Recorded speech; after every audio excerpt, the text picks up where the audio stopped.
उपवासाला चालेल असा एखादा चटपटीत असा पदार्थ जर का तुम्हाला करायचा असेल तर याप्रमाणे उपवासाची कचोरी किंवा फराळी पॅटीस तुम्ही नक्की करून बघा. चला तर मग आज करूयात आपण उपवास स्पेशल कचोरी. तर ओल्या नारळाचं चटपटीत असं सारण भरून केलेले हे पॅटीस किंवा कचोरी उपवास असो वा नसो सगळे अगदी आवडीनं खातील.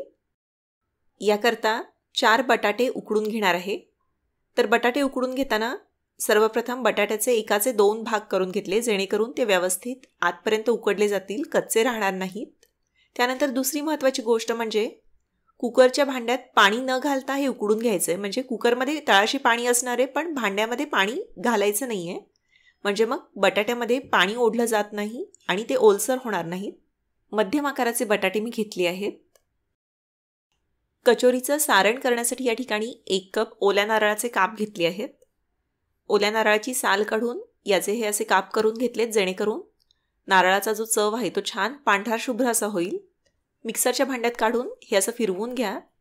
हे असं एकसारखं बारीक फिरवून घेतलं. हे करण्याऐवजी ओला नारळ खोवून जरी घेतलात तरी चालेल. नारळाचा चव एका बाउलमध्ये घेतला आहे. याचं आपण सारण करून घेणार आहोत. तर याच्यामध्ये हिरव्या मिरचीचे बारीक असे तुकडे करून घातले, थोडेसे बेदाणे घातले आहेत, काजूचे तुकडे घातले. बेदाणे काजू कचोरी खाताना दाताखाली आले की छान लागतात. चवीनुसार मीठ घातलं, सैंधव मीठ घातलं आहे, नसेल तर साधं मीठ घालू शकता. 1 चमचा साखर याच्यामध्ये घातली आणि आता अर्ध लिंबू पिळून घ्यायचं. कचोरीसाठी सारणाची चव जी आहे ती खूप महत्त्वाची आहे. चवीला हे जे सारण आहे ते छान आंबट गोड काहीचं तिखट असं असलं पाहिजे. म्हणजे छान चटपटीत असेल की मग पॅटीस जे आहे ते खूप छान लागतात. कोथिंबीर बारीक चिरून घातली आहे. तुमच्याकडे उपवासाला कोथिंबीर चालत नसेल तर नाही घातली तरी चालेल. सगळं असं एकसारखं मिक्स करून घेतलं आणि हे आपलं कचोरीसाठीचं सारण जे आहे ते तयार झालं. उकडलेला बटाटा पूर्णपणे थंड झाल्यानंतर त्याची साल काढून घ्या किंवा बटाटे तुम्ही आदल्या दिवशीसुद्धा उकडून फ्रीजला ठेवू शकता. म्हणजे मग पटकन सारण बनवलं की लगेच कचोरी करायला घेता येईल.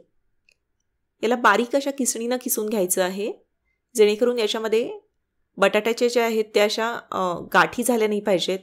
आपल्याला अगदी पिठाप्रमाणे एकजीव झालेला बटाट्याचा लगदा हवा आहे. त्याच्यामुळं याला मॅश वगैरे न करता बारीक अशा किसणीनं किसून घ्यायचं आहे. आता चवीनुसार मीठ याच्यामध्ये घातलं. आता या बटाट्याच्या लगद्याला घट्टसरपणा येण्यासाठी दुसरं काहीतरी पीठ आपल्याला याच्यामध्ये ॲड करावं लागेल. पण उपवास आहे तर आपण कॉर्नफ्लोअरसुद्धा घालू नाही शकत. तर हे असं आरारूट पावडर मिळते. कॉर्नफ्लोअरप्रमाणेच ती असते पण कॉर्नफ्लोअर उपवासाला चालत नाही तर त्याच्याऐवजी ही जी आरारूट पावडर आहे ती उपवासाला चालते. बटाट्याच्या लगद्याला घट्टसरपणा येईल, एक प्रकारचं बाइंडिंग येईल इतपत आपल्याला ही आरारूट पावडर आहे ती ॲड करायची आहे. तर 1-1 टेबलस्पून आरारूट पावडर जी आहे ती याच्यामध्ये घालत जा. नुसत्या बटाट्याचा लगदा जो आहे तो चिकट असतो, शिवाय मऊ पडत जातो आणि मग तेल ओढून घेतो.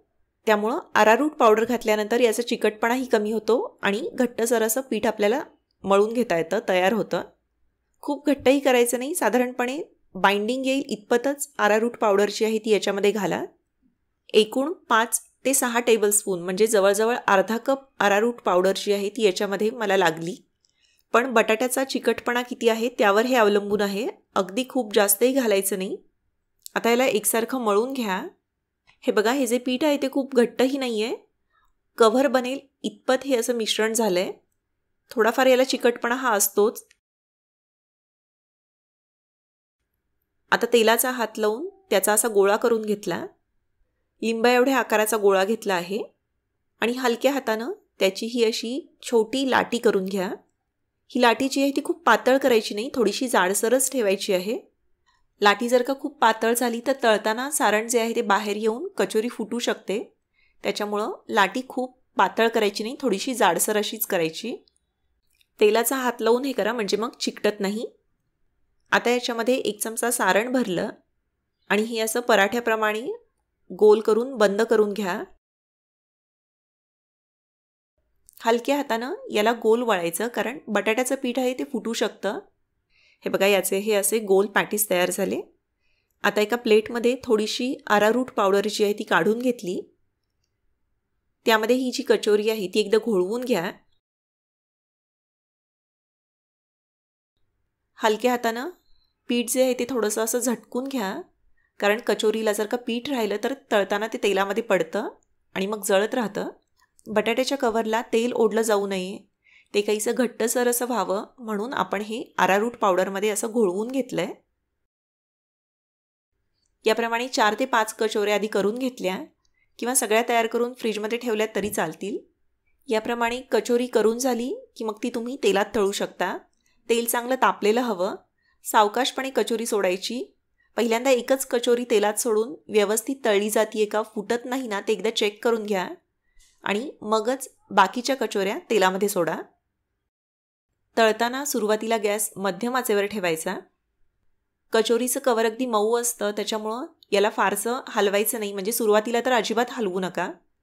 कवर थोडंसं तळलं गेलं, सेट झालं की मगच याला खालीवर करायचं आहे. मध्यम आचेवर छान अशा सोनेरी रंगावर हे जे पॅटीस आहे ते तळून घ्या. तेलाचे बुडबुडे कमी झाले की गॅस कमी करायचा आणि छान अशा सोनेरी रंगावर कचोरी किंवा पॅटीस तळून घ्या. तुम्हाला जर काही पॅटीस मऊ पडतायत असं वाटत असलं तर यांना पुन्हा एकदा तळून घेऊ शकता. म्हणजे तेलातून अर्धवट तळून काढल्यानंतर आणि मध्यम आचेवर किंवा हाय फ्लेमवर यांना पुन्हा एकदा तळून घ्या. म्हणजे त्यांचा मऊपणा जो आहे तो कमी होतो. पण बटाट्याचं कव्हर असल्यामुळं अगदी कडक किंवा कुरकुरीत असे होणार नाहीत. तर आपले उपवासाचे फराळी पॅटीस तळून तयार आहेत. आता तुम्हाला जर का हे पॅटीस तळून करायचे नसतील तर आप्पे पात्रामध्ये सुद्धा कमी तेलात किंवा तुपामध्ये हे भाजून घेऊ शकता. आप्पे पात्रात कसं करायचं ते दाखवते. त्याकरता आप्पे पात्र गरम करायला ठेवलं आहे. आता आप्पे पात्रात जर का करून घेणार असाल तर पहिल्यांदा पॅटीसचा जो साईज आहे तो तुम्हाला लक्षात घ्यावा लागेल. आप्पे पात्राच्या साच्यामध्ये मावतील एवढ्या आकाराचेच पॅटीस त्या अंदाजानं करून घ्या. आप्पे पात्र गरम झालं की याच्यामध्ये साजूक तूप किंवा तेल घातलं. अलगदपणे हे पॅटीस सोडले. सुरुवातीला गॅस मध्यम आचेवर ठेवून 1 मिनिट याला भाजून घ्या. नंतर गॅस कमी करायचा. भाजताना याच्यावर झाकण ठेवायचं नाही. खालची बाजू छान अशी सोनेरी रंगावर भाजली गेली की मग अलगदपणे दुसऱ्या बाजूनं पलटले. पातळशा चमच्यानं हे पलटू शकता. दुसरी बाजूसुद्धा मंद आचेवर 2 ते 3 मिनिटं छान शेकून घ्या. आप्पे पात्राच्या साच्याहून थोड्या लहान आकारात हे करून घ्या. अगदी घट्ट बसतील, फिट बसतील असेही करायचे नाहीत, कारण थोडेसे भाजल्यानंतर ह्या ज्या कचोऱ्या आहेत त्या फुलतात.